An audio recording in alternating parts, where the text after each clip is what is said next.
Faire un résumé du message de mercredi. Donc mercredi, en fait, on est parti en fait d'un enseignement de la parole de Dieu qui se trouve dans le livre de Jacques, où il parle de la foi et des œuvres. Donc on a dit que certes nous sommes entre frères et sœurs, nous nous aimons de l'amour du Seigneur, mais c'est quelque chose qui se prouve également. Parce que Dieu lui-même a montré l'exemple au travers de Jésus, son Fils. On a lu dans Romains 5 au verset 8, où il nous est dit, mais Dieu prouve son amour en ce que lorsque nous étions encore des pécheurs, Christ est mort pour nous. Donc Dieu a prouvé cet amour-là. Donc il n'a pas simplement dit à partir du ciel là-bas, je vous aime, et ça en est resté là. Non, il a prouvé son amour en donnant son Fils à la croix. Et donc nous également, quand nous disons à nos frères, à nos bien-aimés, mon frère, ma soeur, je t'aime, il faut que nous puissions également prouver cela. Donc on a vu au milieu de nous dimanche dernier la jeune sœur qui s'est convertie ici devant nous, et qui avait confessé être sataniste, qui s'est convertie ici. Elle a décidé d'elle-même, sans que personne ne le lui dise, d'enlever son piercing. Et puis elle nous a dit, là elle venait de commencer son travail, qu'avec sa première paye, elle va se faire prendre des séances pour faire enlever ses tatouages. Et ça, j'avais exhorté, en tout cas proposé à l'Assemblée que pour la fin de ce mois, que chacun puisse mettre, ne serait-ce un petit quelque chose pour lui faire un geste, pour lui montrer vraiment que nous la soutenons et lui témoigner notre amour par rapport à ce qu'elle veut faire, parce que ça vient vraiment de Dieu, qu'elle ait décidé comme ça de prendre cette initiative là-dedans. Elle commence le travail, on va lui donner un petit coup de pouce pour ceux qui veulent, c'est pas obligatoire, mais c'est vraiment pour prouver notre amour à la sœur. Et à partir de cela, le Seigneur a mis dans mon cœur un certain nombre de paroles et on a commencé à les partager. Donc, nous avons compris que maintenant, Dieu nous a sortis du système. Donc, et si Dieu nous a sortis du système, notre intelligence spirituelle peut encore rester dans le système. Même si nous sommes dehors, nous pouvons continuer à raisonner comme dans le système, à marcher comme dans le système.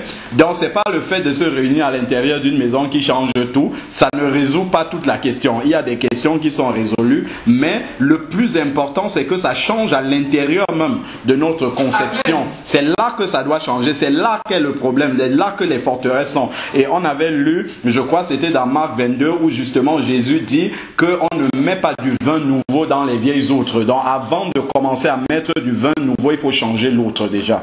Donc c'est pour ça que en général, quand on commence à prêcher comme ça le véritable évangile de Jésus, on commence d'abord par renverser les forteresses d'avant pour semer maintenant la véritable parole. Donc là, on a commencé à étudier en fait comment est-ce que les premiers chrétiens utilisaient leurs ressources financières, comment est-ce qu'ils géraient sa matérielle et financière. Et on a d'abord commencé parce que nous tous, en tout cas pour la plupart, nous venons des dénominations et nous savons bien quel enseignement nous avons suivi là-bas. On a commencé par mettre à plat l'enseignement sur la dîme d'abord. On a expliqué ce que c'est, d'où ça vient, comment ça a commencé dans la parole de Dieu, et on a pu comprendre au regard de la parole de Dieu que c'est quelque chose qui ne s'applique plus pour les enfants de Dieu nés de nouveau dans la nouvelle alliance.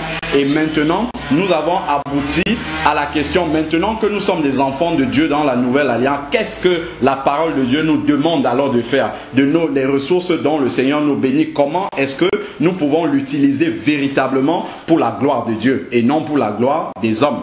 Amen. Donc, si vous avez besoin de résumer, l'enseignement est déjà sur Internet et je crois que c'est intitulé comment utiliser efficacement les ressources matérielles et financières que Dieu nous confie. Donc, je ne vais pas revenir dans le résumé. Si je résume, on va passer beaucoup trop de temps. Donc, je vais simplement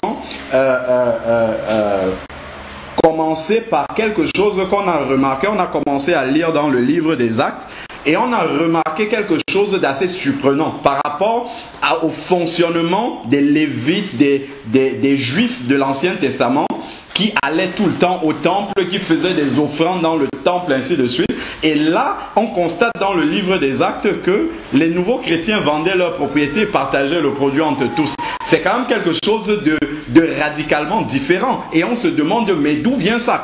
Quand moi-même je lis ces versets-là, je dis, mais Seigneur, où est-ce qu'ils ont pris cet enseignement-là? Comment est-ce qu'ils ont réagi de cette façon-là? Pourquoi ils ont réagi comme ça? Et le Seigneur a commencé à me conduire dans sa parole. D'ailleurs, c'est le frère même qui a pris l'exhortation juste après moi, mercredi, et qui a commencé à nous ouvrir les yeux sur des versets de la parole de Dieu, parce que Jésus a enseigné sur ces principes-là. Mais c'est souvent occulté et on ne le comprend pas souvent bien. Prenons Matthieu 22, verset 36. Matthieu 22, verset 36, où il y a des pharisiens qui viennent poser la question à Jésus. Matthieu 22, verset 36 nous dit: Maître, quel est le plus grand commandement de la loi? Donc il vient demander à Jésus, c'est quoi le plus grand commandement de la loi? Alors Jésus va répondre. Verset 37, Jésus lui répondit: Tu aimeras le Seigneur ton Dieu de tout ton cœur, de toute ton âme, de toute ta pensée. Donc voilà le plus grand de tous les commandements. Il dit, c'est le premier, on est au verset 38, c'est le premier et le plus grand des commandements. Ensuite, il rajoute la chose suivante: et voici le second qui lui est semblable. C'est-à-dire que le second est comme le premier. Si tu appliques le second, en fait, tu es en réalité en même temps en train d'appliquer le premier. C'est pour ça qu'il parle de la similarité entre les deux. Il dit, tu aimeras ton prochain comme toi-même. Tu aimeras ton prochain comme toi-même. Donc, si tu aimes ton prochain comme toi-même, en fait, en réalité, tu es également en train d'aimer Dieu de tout ton cœur, de toute ton âme, de toute ta pensée. Parce que ton prochain, c'est une créature de Dieu. C'est une représentation. En fait, puisque Dieu, tu ne le vois pas, tu ne peux pas apporter quelque chose à Dieu. Dieu est suffisant, il a tout. Donc, quand tu apportes à ton prochain, en réalité, c'est en fait à Dieu que tu es en train de le faire. Si tu le fais rempli de l'amour de Dieu et non centré par un intérêt quelconque derrière, si c'est vraiment l'amour de Dieu qui te pousse à le faire, en réalité, tu es en train d'aimer Dieu vraiment de tout ton cœur. Parce qu'il faut justement que le geste soit fait de tout ton cœur, de toute ton âme, de toute ta pensée. Que tu donnes cela à ton frère, à ta soeur, vraiment pour qu'il puisse se réjouir avec cette chose-là et que toi tu sois content de le voir heureux. C'est ça vraiment que le Seigneur veut nous enseigner. Et au verset 40, il dit bien: de ces deux commandements dépendent la loi et les prophètes. Donc toute la loi de l'Ancien Testament, qui n'était que l'ombre des choses à venir, est accomplie dans les deux commandements-là. Donc voilà déjà comment est-ce que les chrétiens de l'Église primitive concevaient le nouvel enseignement en fait de Jésus. Ils avaient compris que tout n'est plus dans le cérémoniel. C'est maintenant basé mon prochain. C'est qui mon prochain maintenant? C'est qui mon prochain? Moi j'ai posé la question au Seigneur, mais c'est qui mon prochain? La réponse que le Seigneur m'a donnée m'a tellement surprise. Mon prochain, en fait, c'est celui qui est proche de moi. C'est aussi simple que cela. C'est pas plus compliqué que ça. Hein. Mon prochain, c'est celui qui est à côté de moi. Celui avec lequel Dieu me met en contact. Ça, voilà mon premier prochain, celui qui est à côté de moi. Ensuite, quand on va un peu plus loin, mon prochain, c'est celui avec lequel j'ai des relations proches. La famille, les relations charnelles. Après, maintenant, plus loin, les relations spirituelles qui sont plus fortes encore que les relations charnelles. Mon frère, c'est mon prochain. Mon frère dans la foi, c'est directement mon prochain parce que je suis tellement proche de lui, parce que nous sommes unis, scellés par le même esprit. Donc, nous sommes tellement proches. Donc, voilà comment les premiers chrétiens avaient déjà commencé à comprendre que on n'est plus centré sur le temple, on n'est plus centré sur les cérémonies, mais je suis centré maintenant sur mon prochain qui est à côté de moi et qui a des besoins. Voilà déjà comment leur attention a été détournée de toutes ces lois humaines-là qu'ils s'efforçaient de mettre en pratique pour entrer vraiment dans la réalité de l'accomplissement du plan que Dieu avait pour eux. Et quand on peut voir aussi dans 1 Jean 4 au verset 20 où il nous dit, 1 Jean 4 c'est près du livre de l'Apocalypse, 1 Jean 4 verset 20 nous dit: si quelqu'un dit j'aime Dieu et qu'il haïsse son frère, j'aime Dieu et qu'il haïsse son frère, c'est un menteur. Voilà ce qu'il dit. C'est un menteur, car celui qui n'aime pas son frère qu'il voit ne peut pas aimer Dieu qu'il ne voit pas. Donc, Dieu, si tu veux montrer à Dieu que tu l'aimes, Dieu, tu ne le vois pas, il faut que tu manifestes cet amour-là à ton prochain. Et là, déjà, tu es en train de montrer à Dieu que tu l'aimes véritablement. Alors maintenant, comment aimer son prochain comme soi-même? La réponse, le frère nous l'a donnée également dans la parole de Dieu. Je ne fais que rappeler les versets que le Seigneur a mis dans le cœur de notre frère. À la suite, c'est Matthieu 7 au verset 12. Matthieu 7, verset 12. Tout ce que vous voulez que les hommes fassent pour vous, vous aussi, faites-le de même pour eux. Car c'est la loi et les prophètes. Il redit encore la même chose. Donc si véritablement tu veux aimer ton frère comme toi-même, c'est aussi simple que ça. Dans ton cœur, tu as des choses que tu veux que les gens fassent pour toi, ben fais-le à ton frère.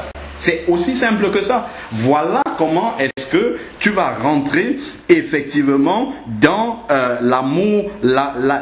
Quand tu vas vouloir te faire un plaisir, c'est pas quelque chose d'intéressé. Tu le fais parce que tu aimes ta propre personne. Donc quand tu le fais à ton frère, c'est quelque chose de totalement désintéressé. On ne rentre pas dans un système de calcul du donnant-donnant. Le monde le fait déjà. Donc si dans l'église on fonctionne encore de la même manière, ça veut dire qu'on n'est pas encore délivré. On est encore avec les mêmes convoitises du monde.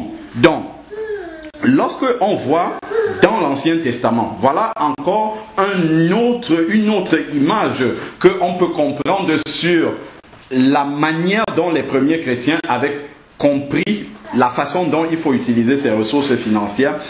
Dans l'Ancien Testament, la présence, Dieu avait accepté de venir vivre dans un temple fait de main d'homme. Nous le savons, dans la présence de Dieu se manifestait sur l'arche de l'alliance au milieu des deux chérubins. Dans la Shekinah de Dieu se manifestait là. Et nous savons bien que seul le souverain sacrificateur pouvait entrer une fois par an dans la présence de Dieu.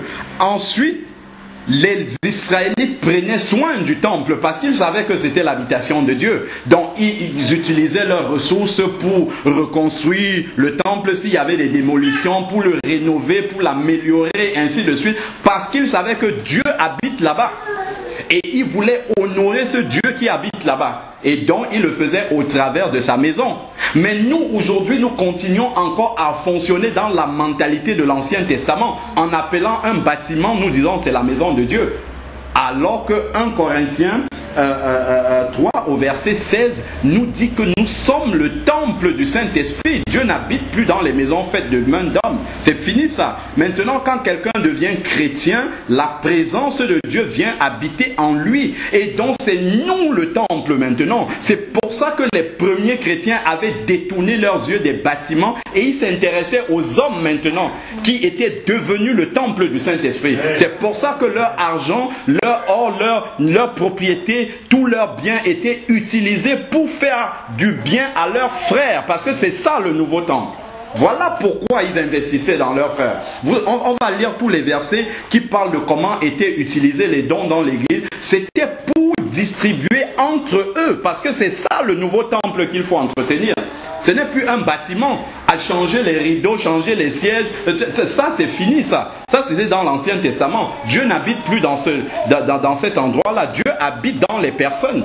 Voilà pourquoi il faut s'occuper de l'entretien des personnes. Des personnes, c'est eux le nouveau temple. Voilà, c'est les premiers chrétiens, ils avaient compris la réalité du temple, du nouveau. Parce que là, on parle beaucoup, oui, nous sommes le temple du Saint-Esprit. Ça reste des mots, mais il n'y a pas la réalité spirituelle de ce que ça signifie. Voilà, même on parlait tout à l'heure de délivrance. On va délivrer des personnes qui sont censées avoir l'Esprit de Dieu en eux. C'est impossible. 2 Corinthiens 6, verset 14 et suivant nous disent qu'il n'y a pas de cohabitation entre l'Esprit de Dieu et l'Esprit de l'autre. Si l'Esprit de Dieu vient habiter dans un corps, immédiatement l'autre part.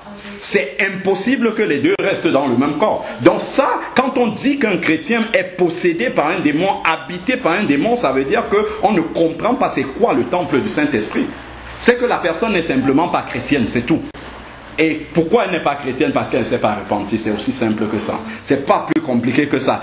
Dans son cœur, il y a encore un attachement vis-à-vis des anciens péchés et tout ça. C'est aussi simple que ça. Voilà d'où elle garde ce lien-là. Tant qu'en nous avons des choses qui appartiennent au diable, il a l'autorité légale de venir les récupérer.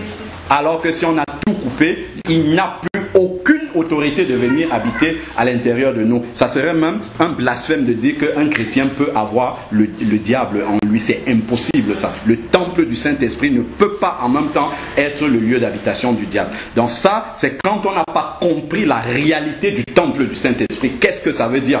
Où on a de faux chrétiens devant nous et on pense qu'ils sont réellement des chrétiens. Nous tous, à un moment, pensaient être des chrétiens, mais on était encore dans le monde. On commence à réaliser que ça ne fait que quelques mois, quelques années que nous sommes réellement chrétiens. Parce qu'on pensait l'être, mais on ne l'était pas. Mais quand on réalise vraiment que nous sommes devenus des chrétiens, le temple du Saint-Esprit, le changement est là. Nous-mêmes, à l'intérieur de nous, on sent qu'il y a quelque chose qui a changé. Parce que quand la présence de Dieu vient dans une vie, ça bouleverse. Ça commence à l'intérieur, mais ça change. Ça jaillit jusqu'à l'extérieur et ça se manifeste concrètement.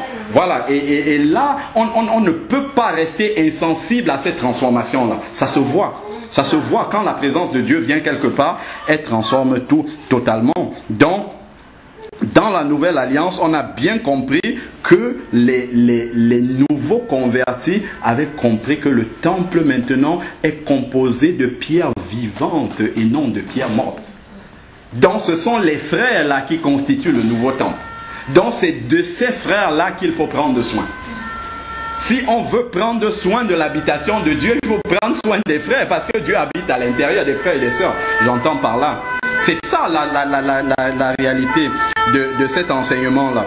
Et ensuite, on avait compris aussi, en étudiant justement les 4 sortes de dîmes, ainsi de suite, nous avions compris aussi que les Lévites, c'était une tribu qui avait été sanctifiée, mise à part pour le service du Seigneur. Et eux, ils n'avaient pas droit à l'héritage, en fait, dans le pays de la promesse, et dont les frères, les autres, les 11 tribus devaient travailler et apporter le 10e de leur récolte pour donner aux Lévites.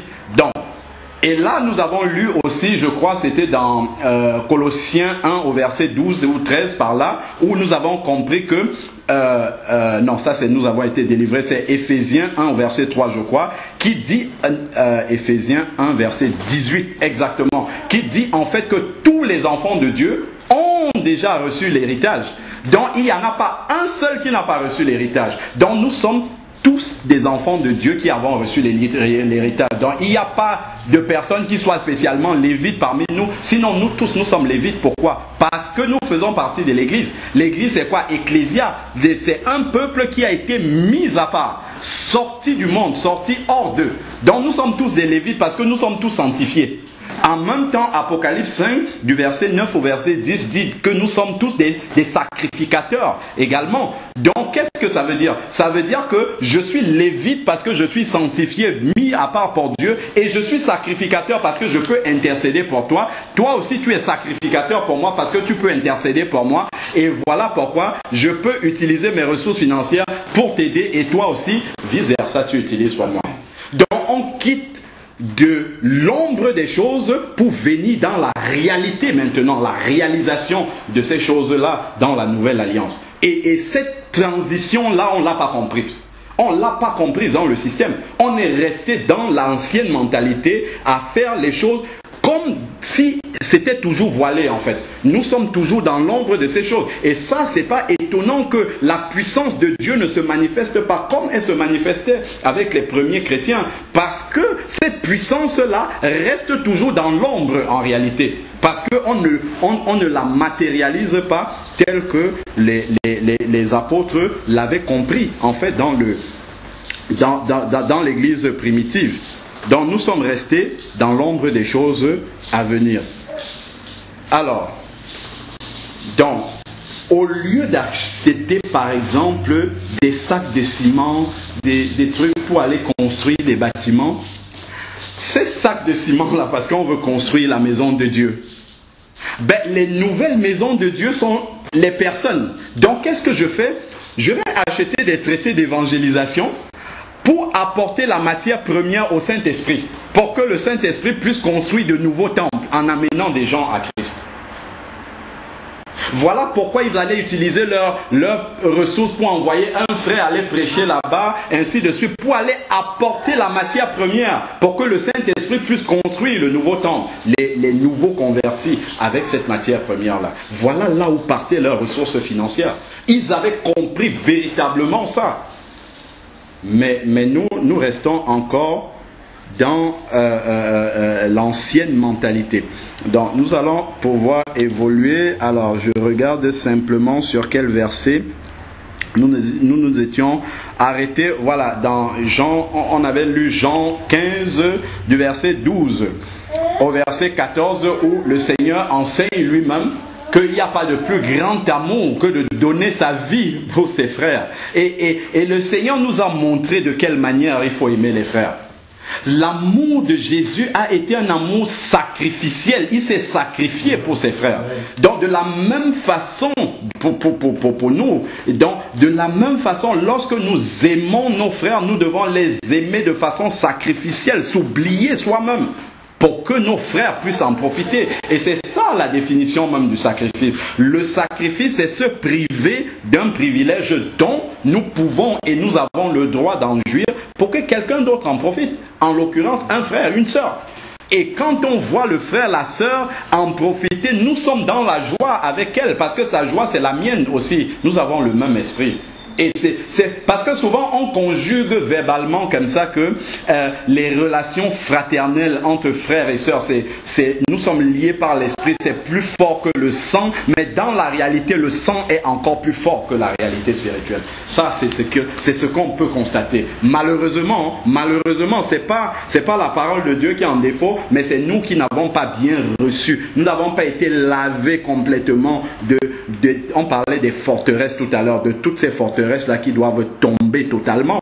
Quand mon frère, ma soeur me dit j'ai tel problème, une minute avant d'avoir entendu ça, je n'avais pas de problème, mais maintenant qu'il m'a dit ça, ça devient mon problème. Ça devient mon problème. Je ne peux pas dormir tant que je sais que le frère, la sœur a ce problème-là. Regardons les membres de notre corps. Il y a tout un enseignement biblique là-dedans. Si l'orteil est en souffrance, l'oreille aussi souffre, tout le corps souffre. Parce que on sait effectivement que tout est relié ensemble. Tout est relié ensemble. Nous avons le sang qui circule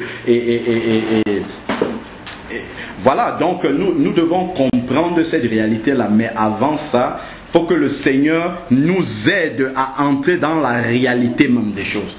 Il y a des forteresses, des barrières qui doivent tomber d'abord. Et cet enseignement, c'est qu'on est en train de donner. Même s'il y a une personne sur la terre qui fait cet enseignement, c'est ça que Jésus enseigne.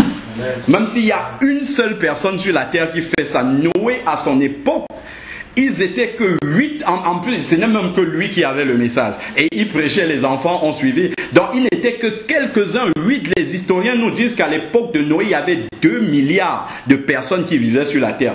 De 2 milliards de personnes, 8 personnes seulement qui faisaient la volonté de Dieu. Donc si nous lisons que c'est ça qui est écrit, même si tu es seul dans tout un pays à faire ce que le Seigneur dit, il faut le faire.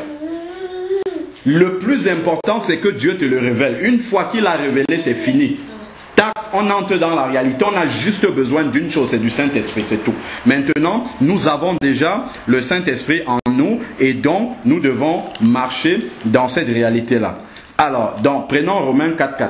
On a dit tout à l'heure que tout ce que nous faisons doit être dénué de tout centre d'intérêt. Tout calcul, tout ça, il faut balayer tout ça. Ça ne vient pas du Seigneur, ça. Parce que quand Jésus s'est donné à la croix, il n'a rien calculé. Et en plus, il dit, il est mort à la croix alors que nous étions encore des pécheurs. Donc, sans avoir aucune garantie, même qu'on devait accepter son cadeau, son salut. Donc, Romains 4.4 nous dit, Or,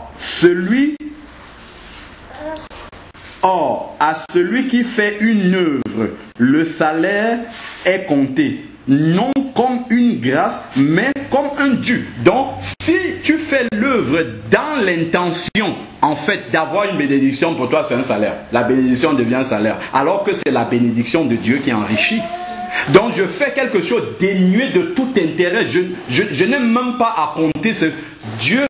Il le fera en son temps convenable. Je ne dois même pas espérer de faire un calcul derrière. Je le donne Simplement parce que j'ai reçu la nature de Jésus. Et la nature de Jésus, c'est de donner. Dieu a tant aimé le monde qu'il a... Qu'est-ce qu'il a fait? Il a donné son Fils. C'est la nature, la nouvelle nature que nous avons reçue. C'est une nature qui donne, qui se donne d'abord et qui donne ensuite. Sans compter, sans calculer, parce que c'est l'amour de Dieu qui coule en nous. Prenons maintenant 3 Jean de 5 à 8. Donc, nous sommes à côté du livre de l'Apocalypse là-bas. 3 Jean, versets 5 à 8. Bien-aimé, tu agis fidèlement dans ce que tu fais pour les frères, même étrangers. Ils ont rendu témoignage de ton amour devant l'Église. Tu feras bien de pouvoir, voilà, tu feras bien de pouvoir à leur voyage d'une manière digne de Dieu. Car pour le nom du Seigneur, car c'est pour le nom du Seigneur qu'ils sont partis sans rien recevoir des païens. Donc déjà, les premiers missionnaires refusaient les dons des païens, déjà pour comprendre. Parce que souvent on accepte dans les assemblées, quelqu'un est païen, oui on accepte, non. Ils refusaient les dons des païens, ils n'acceptaient pas cet argent.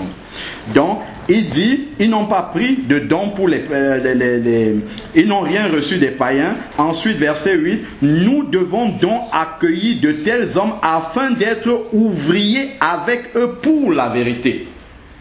Donc, nos ressources matérielles et financières doivent aider aussi les frères qui sont dans le besoin à aller annoncer la parole de Dieu. Ceux qui le font. Mais avant, il faut d'abord bien étudier que ces personnes-là annoncent vraiment la vérité. On a dit, nous sommes ouvriers pour la vérité. Donc, si vous allez financer quelqu'un qui va annoncer des mensonges, sachant que nous participons à leurs œuvres des ténèbres. Donc il faut bien s'informer avant d'aller soutenir un ministère qui se trouve à 1500 km là-bas. Il faut bien s'informer que, en fait, il prêche la vérité.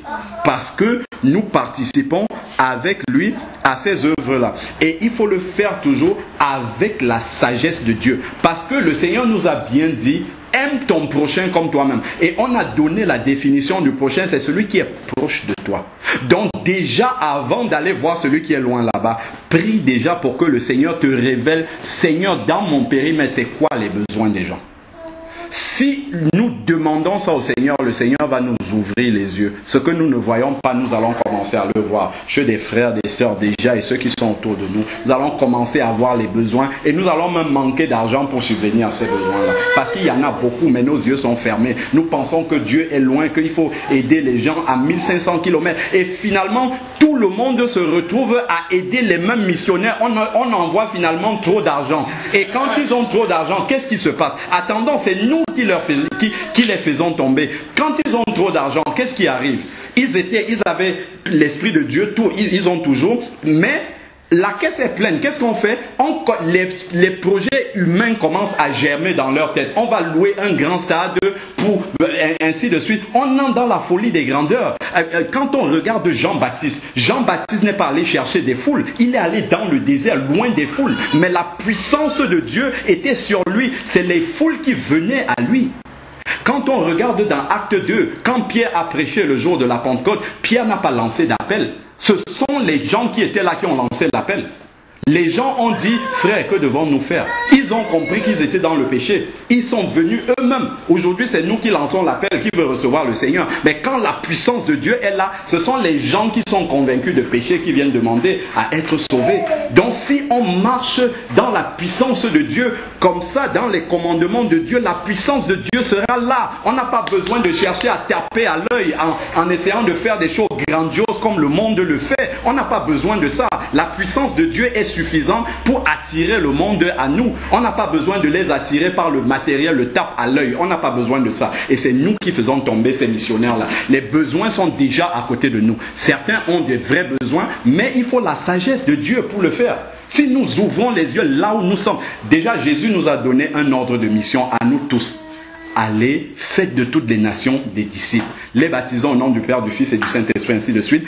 Acte 1:8, vous recevrez une puissance, le Saint-Esprit survenant sur vous et vous serez mes témoins. Ça, c'est un ordre de mission qui s'adresse à tous les enfants de Dieu. Donc, déjà, nous-mêmes, avant d'aller chercher un autre missionnaire, toi-même déjà, tu es missionnaire. Tu es déjà missionnaire dans ta ville, là où tu es. Donc, déjà, tes premières ressources financières, avant d'aller financer quelqu'un qui a Pétaouchnok là-bas, toi-même déjà, finance-toi toi-même. En allant prendre ce qui peut bénir les gens, tu achètes des traités d'évangélisation et tu vas mettre ça dans les boîtes aux lettres. Là déjà, tu es utile là où tu es. Quand tu as déjà fait ce travail-là, maintenant, tu vas regarder les besoins qui sont ailleurs. Mais déjà, là, tu aides ton prochain. Tu fais vraiment le commandement de Jésus. Parce qu'on nous a enfermés dans des forteresses. L'œuvre de Dieu, c'est aller aider les gens qui sont déjà en train de le faire. Toi-même, tu dois faire ce travail-là. Tu ne dois pas C'est une manière de se débarrasser de ce travail-là. De mettre ça. Eux, ils ont reçu l'appel. Nous avons tous reçu l'appel pour aller annoncer la parole de Dieu. On n'a pas besoin de se débarrasser. Bon, ok, maintenant j'ai pris mon salaire, j'ai donné une partie, c'est bon, lui va annoncer, j'ai fait l'œuvre de Dieu. Pas du tout. Et nous restons dans la paresse. C'est pas ça que Dieu nous demande de faire. Nous devons le faire dans une certaine proportion et nous-mêmes rester à en avoir suffisamment pour être utiles là où nous sommes. Voilà comment est-ce que nous pouvons être efficaces pour l'œuvre de Dieu, le travail de Dieu, ce que Dieu veut que nous fassions. Commençons déjà par ouvrir nos yeux là où nous sommes. Les besoins de nos frères et sœurs. La Bible nous dit qu'au milieu d'eux, il n'y avait pas d'indigents. Au milieu des chrétiens, un a 10 voitures, l'autre n'en a pas, il marche à pied, c'est pas normal. Alors, regardons, voilà, on a par exemple 2 Jean 7, 2 Jean, du verset 7 au verset 11, là où justement, là nous y sommes même.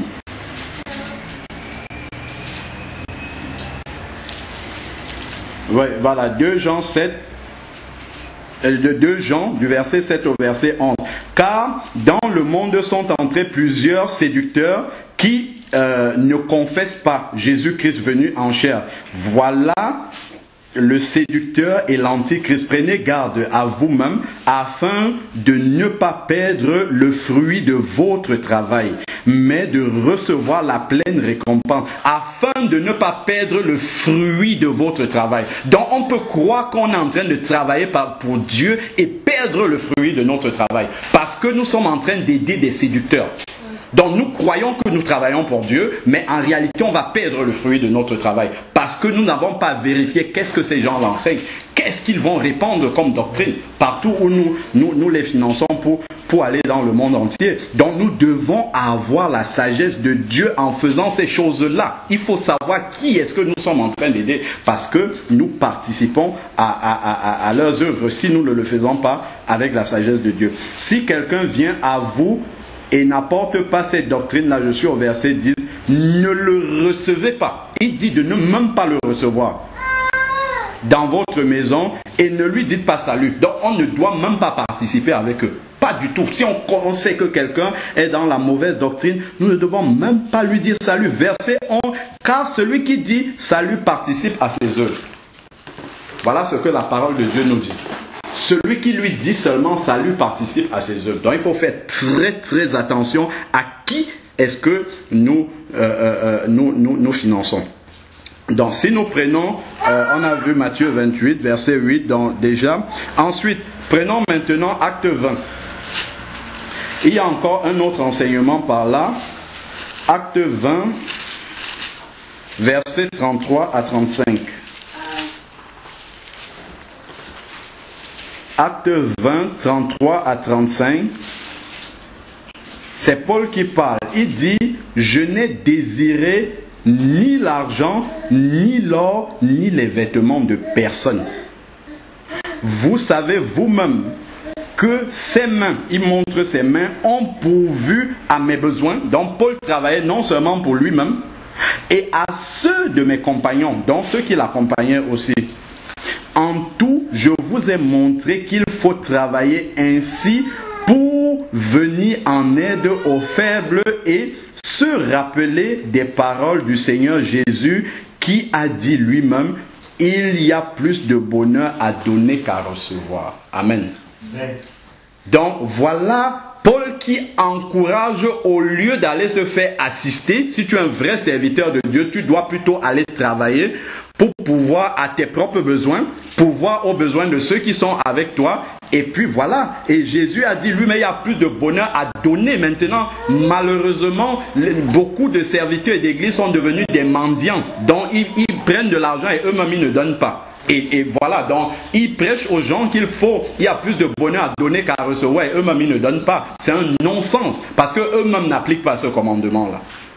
Ça n'a pas de sens. On avait lu dans Acte 6, à partir du premier verset, que chaque jour, on distribuait aux veuves des chrétiens qui étaient là, on leur distribuait le produit chaque jour. C'est ça l'église, c'est ce que l'église faisait. L'église donnait. L'église n'était pas là seulement à se contenter pour recevoir. Alors, on peut voir aussi dans 2 Corinthiens 11, du verset 7 au verset 10. 2 Corinthiens 11, verset 7 au verset 10.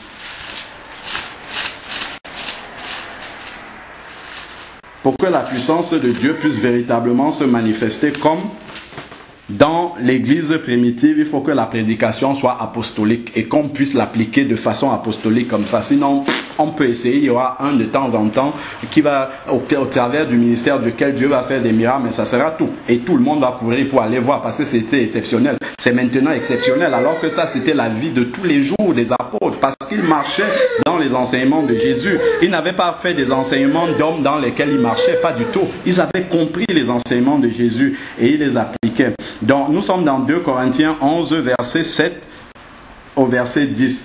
Ou bien ai-je commis un péché en m'abaissant moi-même pour vous élever lorsque je vous ai annoncé gratuitement, voilà, gratuitement l'évangile de Dieu. J'ai dépouillé d'autres églises en recevant d'elles un salaire pour vous servir. Donc il a accepté le don d'une église pour aller aider une autre église. Donc le Seigneur a dit l'ouvrier mérite son salaire. Mais est-ce que l'ouvrier mérite son salaire? Ça veut dire l'ouvrier doit le réclamer. C'est pas la même chose. On va lire ces versets-là où le Seigneur dit si vous entrez quelque part, ce qu'on vous donnera à manger, mangez-le. C'est-à-dire que ce qu'on te donne, tu prends, tu n'as pas à le réclamer. Tu prends ce qu'on te donne. Et tu as le droit de le prendre, mais tu n'as pas le droit de réclamer qu'on te le donne. Sinon, à ce moment-là, tu travailles pour un salaire. Et c'est pas ça qui est l'évangile. Il a annoncé gratuitement l'évangile. Verset 8, j'ai dépouillé d'autres églises en recevant d'elles un salaire. Et lorsque chez vous, je me suis trouvé dans le besoin, je n'ai été à charge à personne. Je n'ai été à charge à personne par motif pour l'évangile. C'est pour ça qu'il a fait. Il travaillait de ses propres mains. Mais aujourd'hui, on n'a même pas honte d'être à charge pour l'église. Ça montre vraiment qu'il y a une différence entre celui qui reçoit vraiment le don de Dieu et celui qui s'est autoproclamé. C'est là qu'on voit la différence. Parce que celui qui a reçu le don de Dieu, il compte sur Dieu. Point. Il ne va pas essayer d'escroquer, de retourner la parole dans tous les sens pour essayer de gagner de l'argent. Dieu pourvoit à ses besoins. Point. C'est ce que la Bible enseigne. Il n'a pas besoin d'autre chose. Alors, continuons. Verset 9. Il n'a été à charge à personne, car les frères venus de Macédoine ont pourvu à ce qu'il me manquait. On voit encore, ce sont des frères qui l'ont aidé. Et une fois qu'il a eu ce dont il avait besoin, il ne veut rien de plus. Rien de plus. Il a eu ce dont il avait besoin. Les frères ont pourvu, point barre. Il n'a rien voulu de plus. En tout, je me suis gardé d'être un fardeau pour vous. Et ça n'embête plus certains d'être un fardeau pour l'église. Ça n'embête plus les gens d'être un fardeau. Et je m'en garderai. Donc, non seulement pour maintenant, mais pour la suite. Et je m'en garderai d'être un fardeau pour vous. Verset 10. Par la vérité de Christ qui est en moi, je déclare que ce sujet de gloire ne me sera pas interdit dans les contrées d'Achaïe. Donc, le fait d'avoir refusé les dons des gens, pour lui, c'est un sujet de gloire. Aujourd'hui, on est tellement loin de cela. On est tellement loin. Et une sœur me disait, elle a trouvé du travail. Un pasteur qui lui disait de venir dans son assemblée, lui dit, en venant, pense à ma dîme. Donc, je travaille pour toi. Donc, comme j'ai trouvé du travail, je dois penser à ta dîme. Toi, un homme. Non, mais attends, on arrive à des aberrations parce que les enfants de Dieu ne lisent pas la Bible pour être délivrés. Alors, donc, prenons justement les passages où Jésus parle de l'ouvrier qui mérite son salaire. Luc 10, du verset 6 au verset 7. Luc 10, verset 6 au verset 7.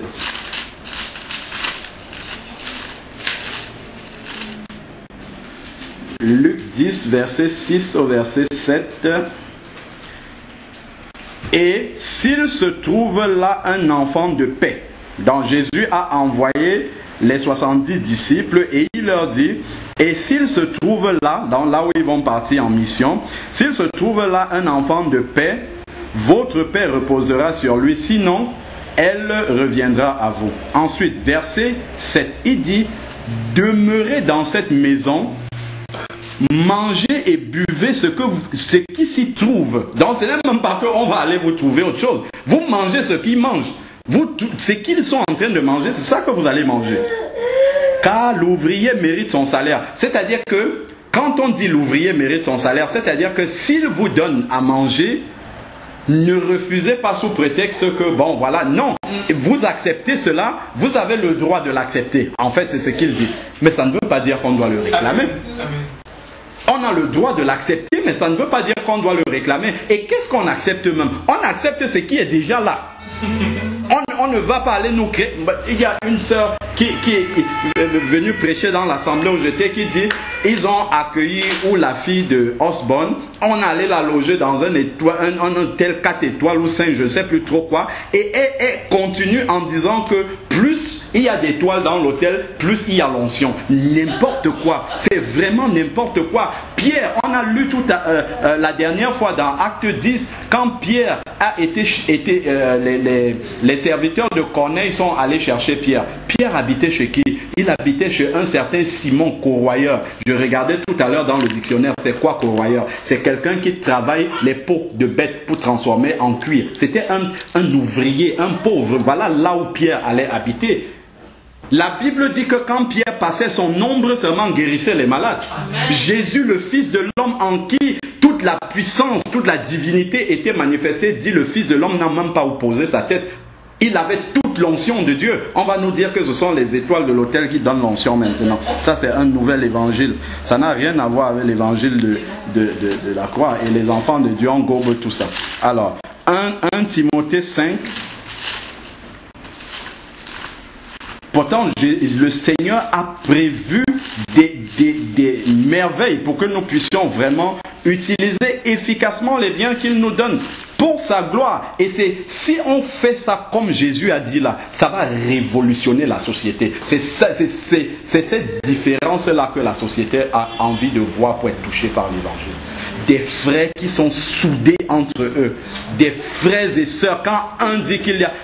Une fois, il y a une sœur qui était enceinte, je lui ai dit, dès que le travail se déclenche à n'importe quelle heure, appelle-moi. Elle m'appelle à 3 h du matin, j'ai été la laisser à l'hôpital. Le lendemain, au travail, j'étais un peu fatigué. Il y a un collègue avec qui je parle souvent de foi, un ancien catholique.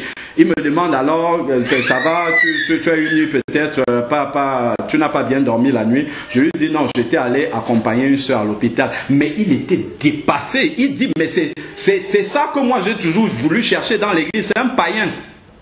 Il est touché de voir ça. Si cette solidarité-là existait véritablement entre les enfants, c'est ça qui va toucher. Et c'est ça qui a fait en sorte qu'à partir de 120 personnes, l'évangile bouleverse le monde entier jusqu'à 2000 ans aujourd'hui. Parce qu'ils avaient compris l'essence. Nos églises fonctionnent comme des entreprises. C'est pas comme un corps vivant, c'est comme des entreprises. Dans le monde, il y a déjà des entreprises qui fonctionnent avec un modèle meilleur que celui de l'église. Donc l'église ne doit pas venir avec le même modèle. On doit venir avec un évangile radicalement différent.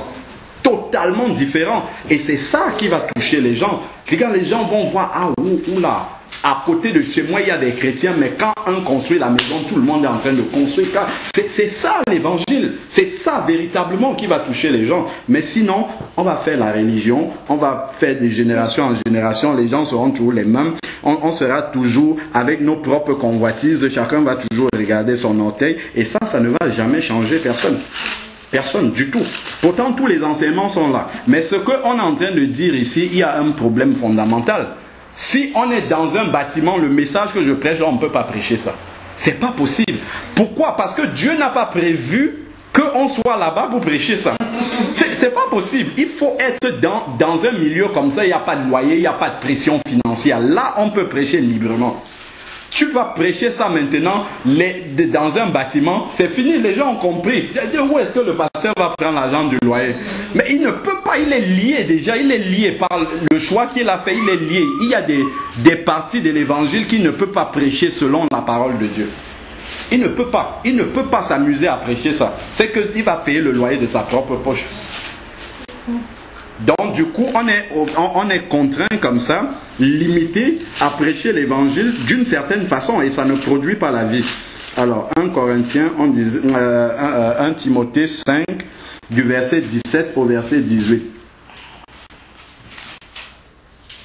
Que les anciens qui président bien soient jugés d'un double honneur. Encore, c'est une exhortation, il ne doit pas réclamer l'honneur là. Qu'ils soient jugés d'un double honneur. Donc on exhorte les chrétiens à le faire. Alors surtout ceux qui prennent de la peine à la prédication et à l'enseignement. Alors verset 18 maintenant. Car l'Écriture dit, tu n'en muselleras pas le bœuf et l'ouvrier mérite son salaire. Donc ça c'est encore une confirmation de Luc 10 verset 6 à 7. Donc l'ouvrier mérite son salaire et Paul nous a même dit qu'il n'est même pas obligé d'accepter. Il nous a dit que lui il a refusé de travailler de ses propres mains. Donc on te propose ce qu'il y a et tu n'es même pas dans l'obligation de l'accepter. Parce que si tu renonces c'est une gloire. C'est ce qu'il a dit. Si tu renonces c'est une gloire. Jusqu'à présent, j'ai vu un seul serviteur de Dieu qui venait prêcher à l'église là-bas. On lui propose de payer sa chambre d'hôtel, il refuse. On lui propose de payer son carburant, il refuse. Il refuse. Je n'ai une seule personne, je ne vais pas donner son nom. Alors, continuons. Ça, on a vu. Donc, regardons maintenant 1 Jean. Ça, on a vu déjà. Voilà. Prenons maintenant encore une autre vérité qui est dans la parole de Dieu, qui est souvent occultée aussi pour les mêmes raisons. Prenons Marc 7.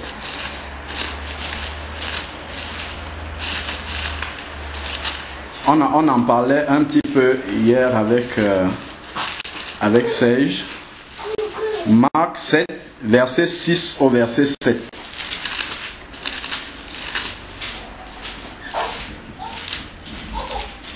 Marc 7, verset 6 à 7. Qu'est-ce qu'il a dit? Jésus leur répondit, Ésaïe a bien prophétisé sur vous, hypocrite, ainsi qu'il est écrit, ce peuple m'honore des lèvres, mais son cœur est éloigné de moi. C'est en vain qu'ils rendent un culte, en enseignant des doctrines qui ne sont que des préceptes d'hommes. Alors, continuons. Vous abandonnez le commandement de Dieu au profit de vos traditions. Il poursuit, vous rejetez bel et bien le commandement de Dieu pour garder votre tradition. Car Moïse a dit, honore ton père et ta mère. Celui qui maudira son père et sa mère sera puni de mort. Mais vous dites, si un homme dit à son père ou à sa mère, ce dont j'aurais pu t'assister est corban, c'est-à-dire une offrande à Dieu, vous ne le laissez plus rien faire pour son père ou sa mère. Vous annulez ainsi la parole de Dieu par votre tradition que vous vous êtes donnée. Et vous faites bien d'autres choses semblables.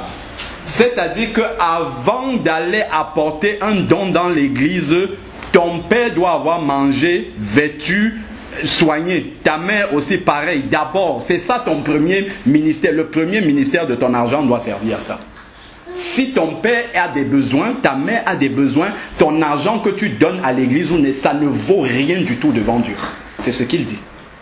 Il dit ça commence d'abord par là. C'est par là que les gens, c'est une question de témoignage. Les gens vont voir que, et en donnant à ses parents, il faut témoigner. C'est l'amour de Dieu qui me fait faire ce geste-là. Et ça passe avant ce qu'on donne à l'église. Le père et la mère d'abord. C'est d'abord ça. Et il dit, vous allez trouver quel serviteur va vous dire, quand vous venez donner une offrande, est-ce que ton père va bien? Est-ce que ta mère va bien? Est-ce qu'ils sont soignés? Est-ce qu'ils sont vêtus? Où est-ce qu'ils sont? Qui va te poser cette question-là? Ils s'en foutent complètement. Ce qui les intéresse, c'est ce que tu apportes là, point. Alors que la parole de Dieu est claire, nous donne des enseignements précis. Parce que quand quelqu'un croit, ça doit transformer sa famille. Voilà pourquoi on dit, crois et tu seras sauvé, toi et ta famille. Parce que tu vas devenir une lumière. Ce n'est pas en prenant tout ton salaire, en allant donner à l'église, tu seras un contre-témoignage pour ta famille. Alors que si tu viens, tu t'occupes de ta famille, tu t'occupes des gens et tu leur témoignes l'amour de Dieu comme ça, on saura que tu as changé du bon côté. On saura que tu as changé du bon côté et les gens arrêteront de dire il est entré dans une secte parce qu'on voit une transformation positive pour la famille et les gens auront envie de te ressembler. Et il y a le témoignage d'une jeune sœur là qui a cru dans un milieu de jeunes ici. La sœur habitait avec sa mère. Elle allait à l'école, elle a commencé à travailler, tout le salaire qu'elle prenait, elle allait donner, louer une salle là-bas, elle allait donner aux dirigeants de la salle pour payer la salle. La maman ne voyait même pas, même aider la maman à payer l'eau, l'électricité, rien. Est-ce que c'est un témoignage de ça? C'est un contre-témoignage. La fille, on lui dit qu'elle sert Dieu, elle sert quel Dieu? C'est quel Dieu qu'elle sert? C'est malheureux ça. Et ça, on ne peut pas dire ça aux gens. Occupez-vous d'abord de votre famille. On va dire non, tu es sauvé. Ta famille aussi sera sauvée. C'est par le témoignage que nous allons sauver notre famille. C'est par le témoignage. Et c'est sur ces choses-là. C'est sur ces choses-là que nous allons transformer nos familles. Mais bon. En lisant la parole de Dieu, normalement, on est guéri de tout ça. Le Seigneur doit nous laver totalement. Laver de toutes ces considérations dénominationnelles. Prenons maintenant le psaume 41. Il y a encore d'autres endroits où nous pouvons utiliser nos ressources financières. Psaume 41, verset 1. Psaume 41, verset 1. Heureux celui qui agit avec discernement envers le faible. Au jour du malheur, l'Éternel le délivre. C'est-à-dire que celui qui va s'occuper de celui qui est, comment on dit encore, les laissés pour compte de la société. Ce que la société a oublié, celui qui se souvient d'eux. En fait, c'est le travail du Seigneur qu'il est en train de faire. C'est ça l'œuvre de Dieu. On va chercher l'œuvre de Dieu souvent. Quand Jésus passait, Bartimée a crié « Fils Jésus, fils de David ». Et Jésus s'est retrouvé, mais quelqu'un m'a appelé. Voilà comment l'enfant de Dieu doit réagir. Mais pour nous, les mendiants, les aveugles, les laissés pour compte, ils sont comme de décor pour nous. J'ai un ami, un frère chrétien qui a fait 8 ans dans la rue. Il était presque pasteur quand il s'est retrouvé dans la rue. Et ce frère-là me témoignait, il me disait, mon frère, je dors dans la rue, mais les gens passent, nous faisons partie du décor, ils ne se rendent même pas. Et quand il me disait ça, je tremblais parce que je me reconnaissais moi aussi là-dedans. Ils sont là à nation partout, ils dorment dans la rue, on les voit, mais c'est comme s'ils n'existaient pas. Pour la société, ils n'existent pas. Mais pour nous les chrétiens, ces gens-là doivent exister, parce que pour Dieu, ils existent. Et nous sommes les ambassadeurs de Dieu sur la terre. Voilà pourquoi moi je veux proposer aux frères et sœurs, prions, jeûnons, prenons au moins une fois par mois, on descend dans la rue, on va voir ces gens-là, on leur parle de Jésus, on fait des courses, on va leur donner ça. On leur dit, voilà, nous vous donnons ça de la part de Dieu. Ils verront quelque chose de différent. On avait commencé à faire ça avec Linda ici sur les berges de la Mande. Deux personnes qui vivaient dans la rue. On est allé, c'est pas seulement venir leur lancer une pièce. La société le fait déjà. Les gens qui ne sont pas chrétiens font ça. Ils viennent pour soulager leur conseil, donnent une pièce, ils partent. Non, c'est venir s'asseoir, prendre de leurs nouvelles, savoir comment ça va dans la rue et leur dire que Dieu ne les a pas oubliés. C'est ce qu'on avait commencé à faire, mais on a abandonné malheureusement et il faut qu'on reprenne ça. Tu leur fais des courses, on va demander aux frères, on va le faire venir ici un jour qu'ils nous parlent un peu de ces gens, qu'on s'approche d'eux, qu'on sache leur réalité, qu'on ne vienne pas en étant décalé d'eux. C'est quoi leurs besoins? On achète des brosses à dents, pas dentifrice, des denrées qui ne se périment pas rapidement.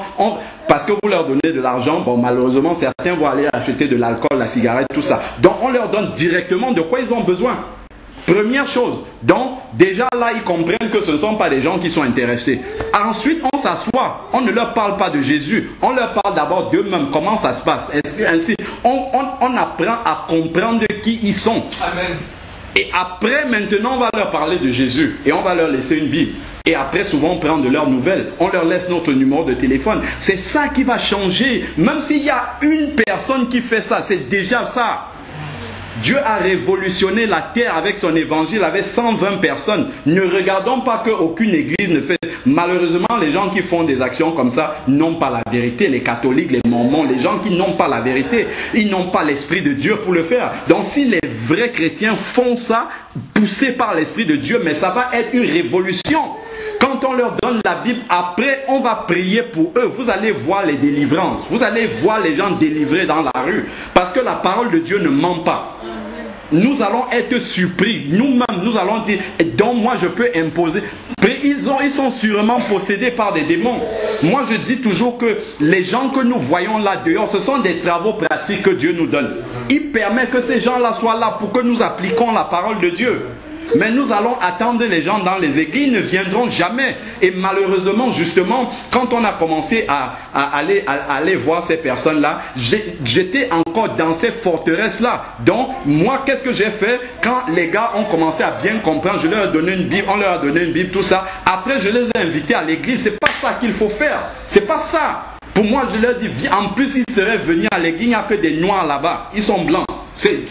Ils ne peuvent pas ressentir l'amour de Dieu. Là où ils sont, on peut aller leur témoigner l'amour là-bas. On peut aller partager la parole de Dieu avec eux. Le message qu'on fait ici, l'église, c'est pas une habitation. Si on se déplace là-bas, c'est l'église qui est déjà là-bas avec eux. Parce que l'Esprit de Dieu habite dans chacun de nous. Et on partage la parole avec eux là-bas.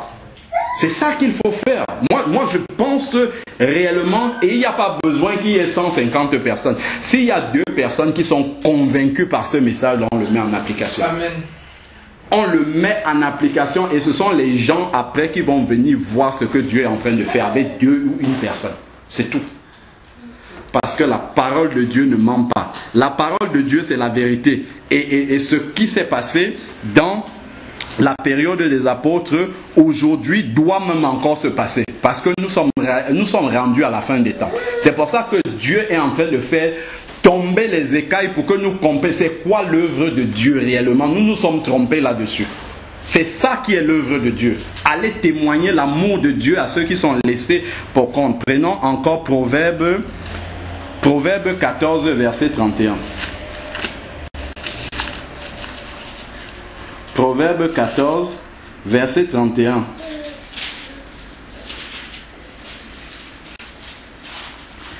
Qui opprime l'indigent déshonore celui qui l'a fait.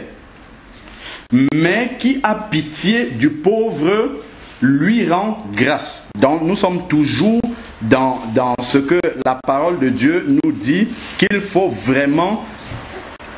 Lorsque tu fais cela aux pauvres, tu vois, il y a un lien avec Dieu. C'est-à-dire tu es en train de faire l'œuvre de Dieu. C'est ça, parce qu'on cherche souvent l'œuvre de Dieu, on croit que c'est des bâtiments, entretenir des bâtiments. Non, c'est pas ça. L'œuvre de Dieu, comme je disais la dernière fois, Jésus aurait pu rester dans le ciel là-bas et envoyer le message à un prophète pour prêcher. Ça serait la même chose. Mais Jésus est descendu pour incarner le message, pour vivre le message. Montrer que l'évangile, ce n'est pas la théorie. C'est une vie. C'est pour ça qu'il dit, mes paroles sont esprit et vie.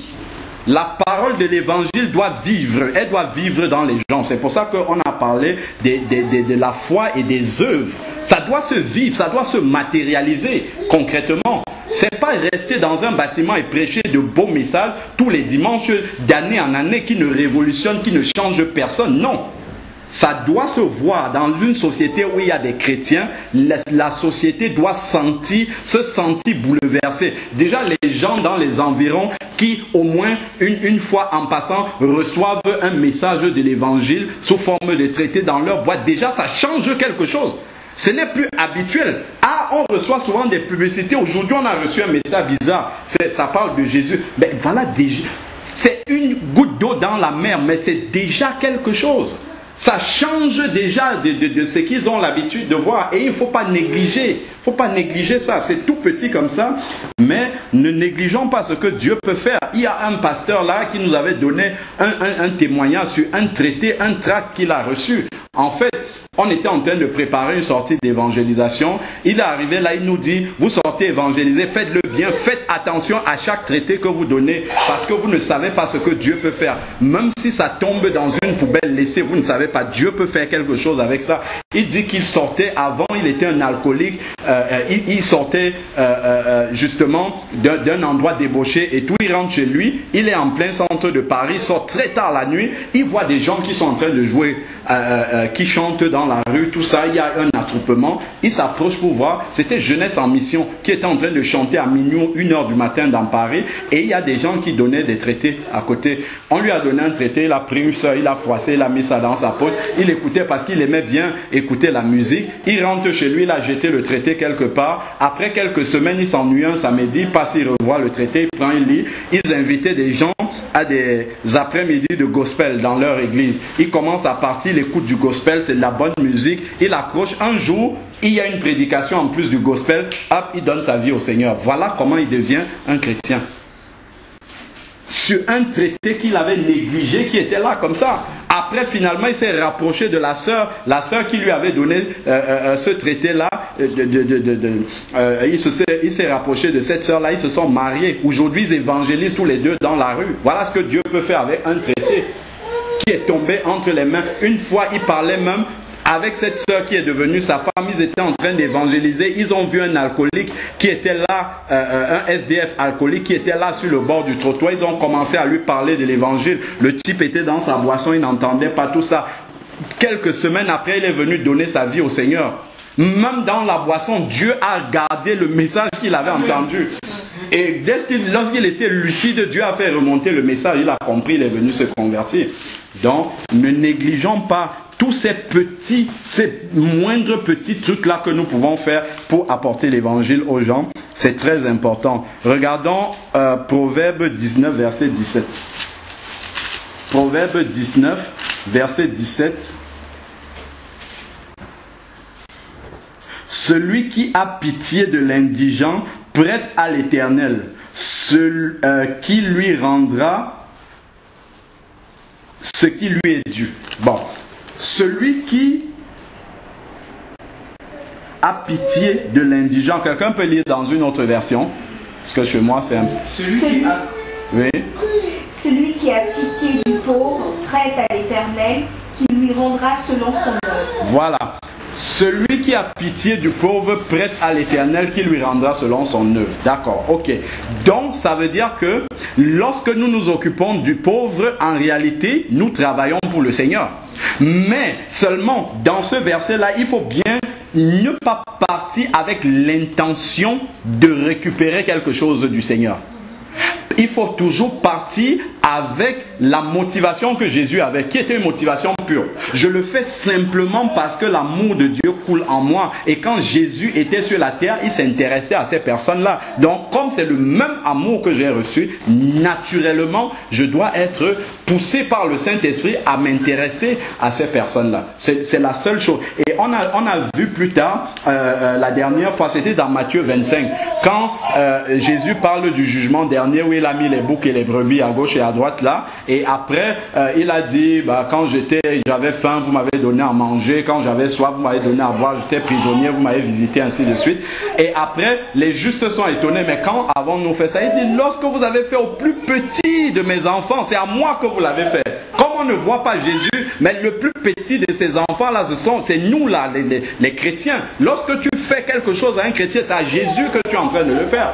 La preuve, Paul, Saul de Tarse, sur le chemin de Damas, quand il tombe, il entend la voix de Jésus qui lui dit, je suis Jésus que tu persécutes. Est-ce que c'est l'homme Jésus qui persécutait? C'était les chrétiens qui persécutaient.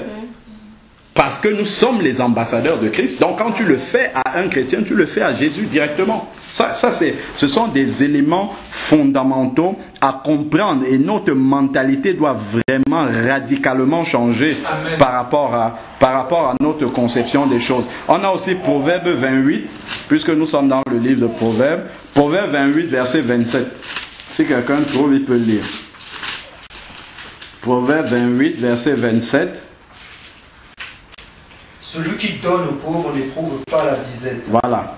Mais celui qui ferme les yeux est chargé de malédiction. Amen. Amen. Celui qui donne aux pauvres n'éprouve pas de la disette. Pourquoi Dieu va faire une telle chose? Dieu va pourvoir, parce que tu pourvois aux besoins des pauvres, il va pourvoir tes besoins pour que tu en aies toujours pour donner aux pauvres. Pour que tu ne sois pas un réservoir pour garder la bénédiction, mais plutôt un robinet qui laisse couler la bénédiction de Dieu par toi. Être un canal de bénédiction est plus grand que être l'objet de la bénédiction. Et ça, c'est une vérité qui rejoint encore, il y a plus de joie à donner qu'à recevoir. Excusez-moi, c'est quel verset?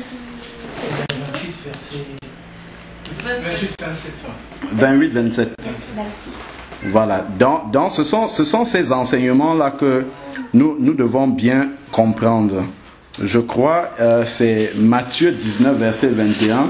Il y a beaucoup de versets qui parlent de ça. Ce n'est pas isolé dans la parole de Dieu. Matthieu 19, je crois, verset 21.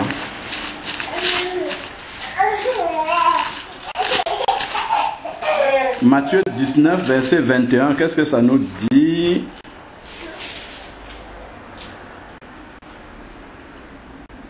Matthieu 19, verset 21, Jésus lui dit, si tu veux être parfait, vends ce que tu possèdes et donne-le aux pauvres. Regardez à qui va les biens là. Et dit, toi ces biens là, c'est pas ça qui va te rapprocher, c'est pas à toi de ces biens là. Et va donner à qui? Aux pauvres. C'est aux pauvres, c'est ça qui intéresse Jésus ici là. Va le donner aux pauvres, là tu seras parfait. Il lui dit parfait. Et qu'est-ce que le type avait? Il avait accompli toute la loi, il cherchait quoi faire maintenant. Jésus lui dit, bon, tu as tout fait, il te manque seulement, il te manque ce petit là, pour que tu deviennes totalement parfait. Et là, il n'y aura plus aucun problème par rapport à cela. Et on voit vraiment où était le cœur de ce jeune là. Et tu auras des trésors dans les cieux. Plus viens et suis-moi. Tu auras des trésors dans les cieux. C'est là-bas que la récompense va arriver. Donc il faut travailler en regardant la cité. Laissons les bénédictions matérielles là. Ça ne sert à rien. Donc laissons tomber tous ces calculs-là. Je donne 5, Dieu va multiplier. Dieu n'est pas un casino. On dit Dieu va donner au centuple, on commence à faire les calculs. Si je donne 5 €, il va me donner 50. C'est pas l'évangile de Jésus, ça. C'est pas l'évangile, c'est pas le casino. Donc beaucoup de personnes viennent souvent, malheureusement, se font embobiner par ce type de message-là. C'est pour ça que les vies ne changent pas concrètement. Galates 2, 10. J'avais noté ce verset-là aussi.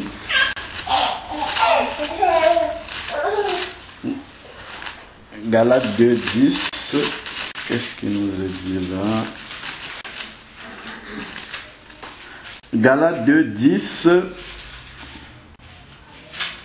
Nous devions seulement nous souvenir des pauvres, ce que je me suis empressé de faire. Donc nous devons nous souvenir des pauvres.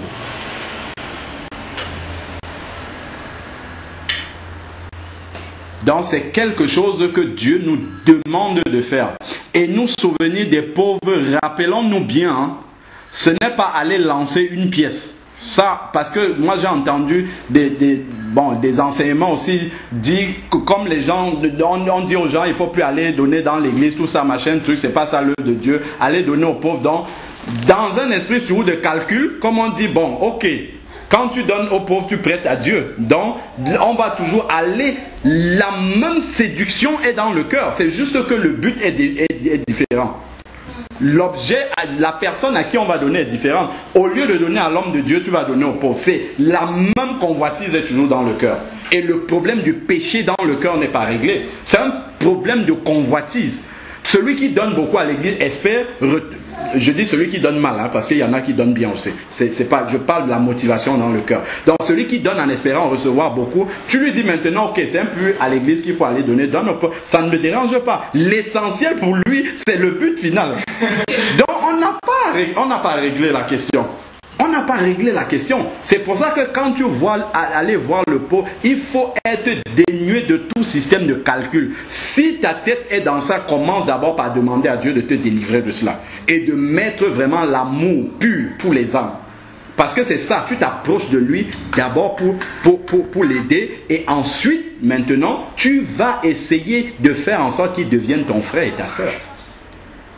Parce que c'est ça la plus grande chose en réalité que tu peux lui donner. Ce n'est pas l'argent que tu vas lui donner ou les vivres que tu vas lui apporter. C'est le salut de Dieu que tu vas pouvoir lui communiquer, la parole de Dieu. C'est ça la plus grande chose que tu puisses lui donner. Donc, comme tu sais que il est dans le besoin urgent matériel, donc tu vas d'abord t'arranger à résoudre ça pour que ça ne soit pas un obstacle. Que ce problème-là soit d'abord résolu dans sa tête.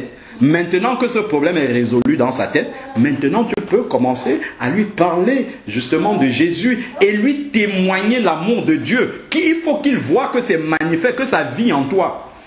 Et qu'il puisse se dire, vraiment, depuis que je suis ici, les gens passent ici devant moi, personne ne s'est jamais intéressé à moi, au moins quelqu'un qui s'intéresse à moi. Je vais encore, excusez-moi, je n'aime pas souvent témoigner sur les choses qui me sont arrivées, mais quand même, je vais le dire pour que nous voyons vraiment comment Dieu peut agir. Un jour, je me rends à la librairie Maison de la Bible, c'est à Paris. C'est en plein boulevard Saint-Michel.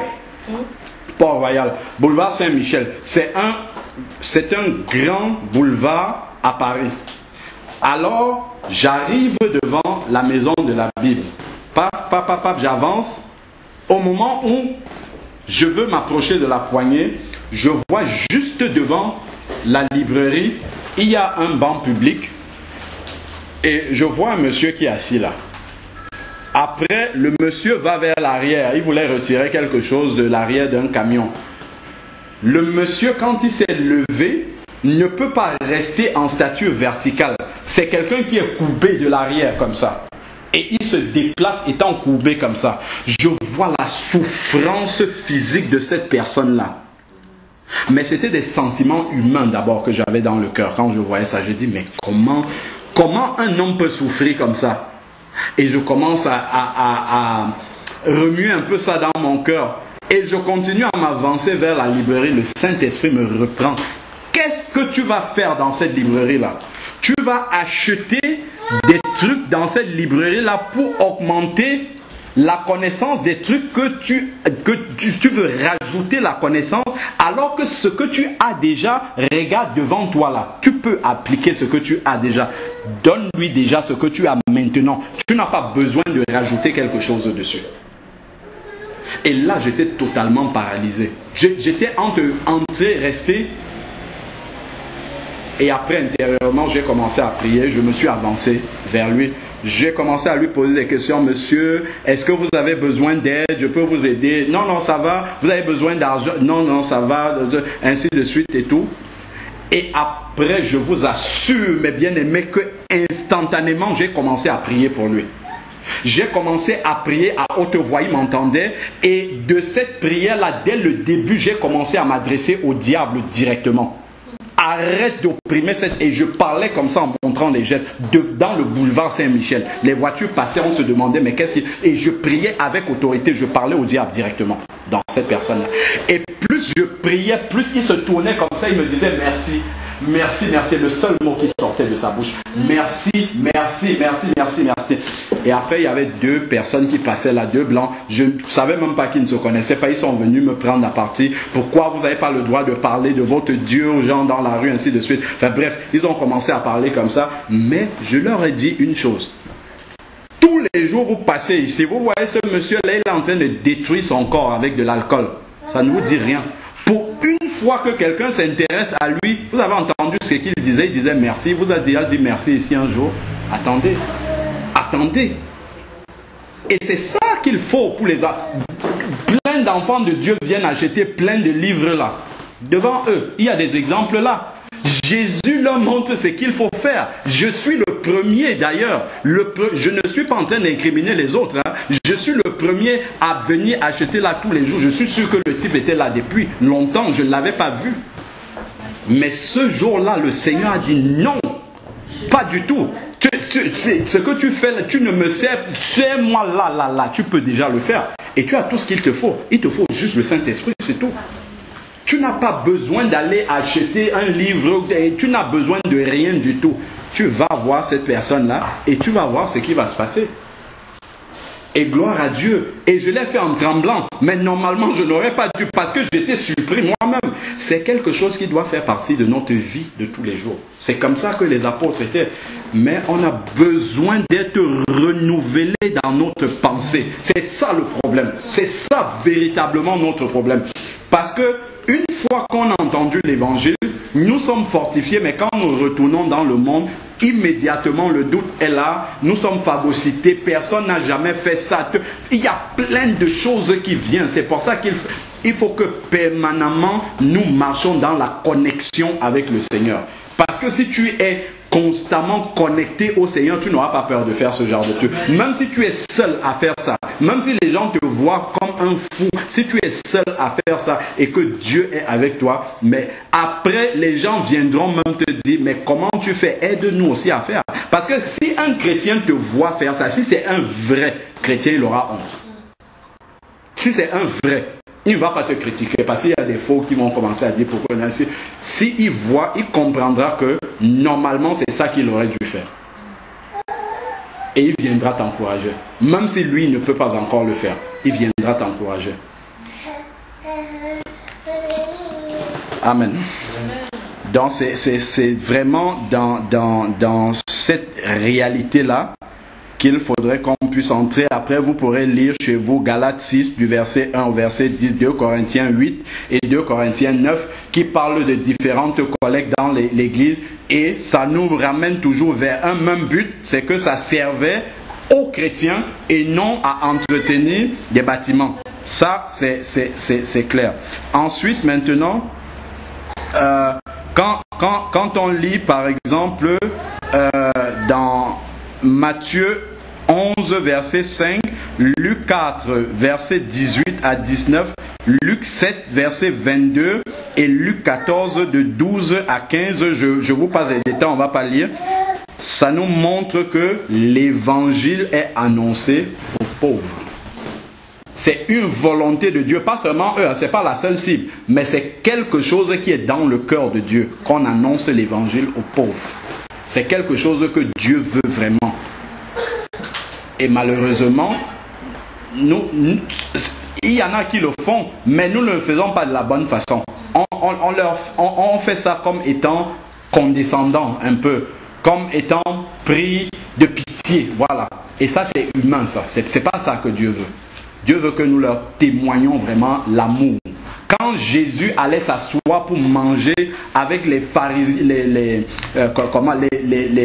collecteurs d'impôts, les gens de mauvaise vie, les prostituées, tout ça, c'était un milieu souillé, mais il a accepté de le faire parce qu'il y avait une incarnation de l'amour qu'il fallait montrer. Donc c'est pour ça qu'il a accepté. On peut voir ça. D'ailleurs, les pharisiens le voyaient comme ça. Ils le voyaient comme un compromis, comme étant la souillure, tout ça. Mais Jésus a accepté de faire ça parce que au-delà de la parole, il y a l'acte d'amour qu'il faut montrer. Et ça touche encore plus que la parole.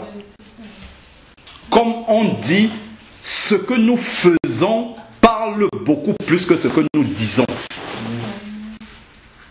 Ça va retenir plus l'attention des gens. Je vous assure, d'ailleurs, les messieurs que nous sommes allés voir là, sur les berges de la Manne, je parlais des 2 SDF là. La première fois que je me suis assis pour parler avec eux, je parlais avec eux, j'ai prié avec eux, je les embrassais. Je sais qu'ils ne se sont pas lavés depuis beaucoup de jours, mais je savais que c'est quelque chose qui va les toucher. Et ça, ils ont commencé à dire que oui, il y a des gens qui passent souvent ici, là, dans le jardin. Ils appartiennent à des églises. Ils nous ont parlé de ça, mais ils sont venus, ils ont parlé de leur truc. Ils ont laissé un sac, ils sont partis. Mais ils sont touchés parce que je suis venu m'asseoir avec eux. Et ça, je savais que ça va les toucher, ça. Tu viens, tu t'assois avec eux, tu parles avec eux. Même si tu ne leur parles même pas de Jésus, si tu fais seulement ça, ils vont commencer à se poser des questions. Parce que les gens n'ont pas leur temps. Regardez la société, on est tellement pressé, on monte, on descend. Personne n'a le temps déjà pour lui-même. Personne n'a le temps pour sa famille, pour les enfants. Si tu prends du temps seulement, tu vas t'asseoir avec ces gens-là. Je t'assure que tu as déjà fait au moins 80% du travail. Au moins 80%. Et ils comprendront vraiment que l'amour de Dieu est au-delà des paroles. C'est au-delà des paroles. C'est quelque chose de vivant dans le cœur des enfants de Dieu. C'est quelque chose de vivant. Mais ça ne doit pas rester comme ça dans la théorie seulement. Amen. Encore on va prier. Seigneur Dieu Tout-Puissant, Père, nous voulons encore te bénir pour ce message que tu nous donnes. Seigneur, nous voyons comment tu as révélé ta parole depuis si longtemps. Elle est là, Seigneur Dieu Tout-Puissant. Père, nous sommes parvenus à la fin des siècles et nous voyons comment, Seigneur Dieu, ton Église que tu chéris et que tu aimes tant, Seigneur Dieu, est passée à côté de l'essentiel de ton message. Père, nous savons qu'il y en a que tu connais qui sont partout dans le monde, qui appliquent fidèlement ce message. Père, nous te prions de les bénir, ceux-là, Seigneur Dieu, que tu révèles encore pleinement ta volonté à ceux qui ne l'ont pas encore comprise. Et que nous, à qui tu commences à ouvrir les yeux dessus, Père, que nous passons de la théorie à la pratique, que nous commencions à marcher dans ta pleine volonté, Seigneur Dieu, et que ton amour soit manifeste là où tu nous as mis, dans notre Jérusalem, autour de nous, Seigneur Dieu.